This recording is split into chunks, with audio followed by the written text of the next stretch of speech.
after Harris declines, a senator will preside over Netanyahu's speech before Congress.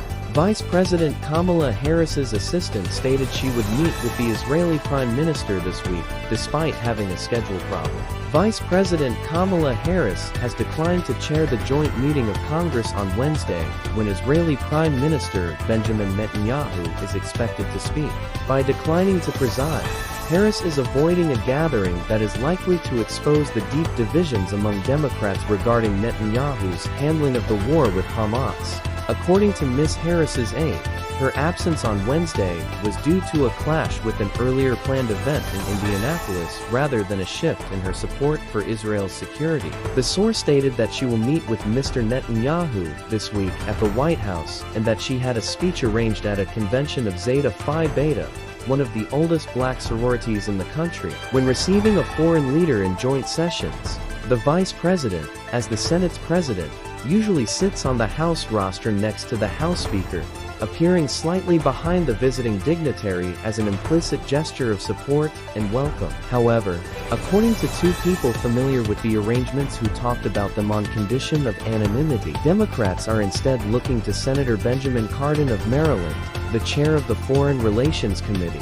to sit next to Speaker Mike Johnson and behind Mr. Netanyahu this week. Retiring from Congress, Mr. Cardin is adamantly pro-Israel and has supported the Jewish state through thick and thin, despite open disagreements between the Biden administration and numerous Democrats in Congress on Mr. Netanyahu's strategies and methods in the fight against Hamas. The president pro tempore, Senator Patty Murray, a Democrat from Washington and the third in line for the presidency, was also requested to preside in Ms. Harris's place, but turned it down. According to an official, Ms. Murray has no intention of attending the address at all.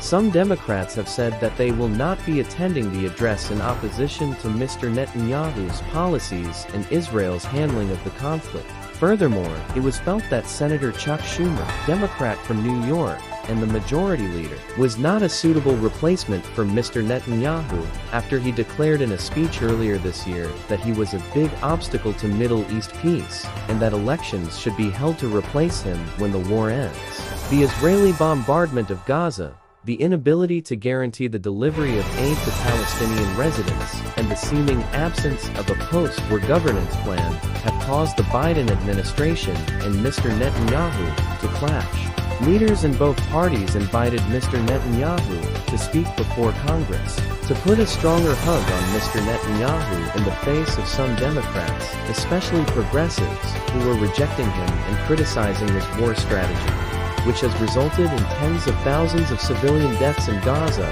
and a humanitarian catastrophe for the 2.2 million Palestinians living in the enclave. It was Mr. Johnson who insisted on setting up the speech.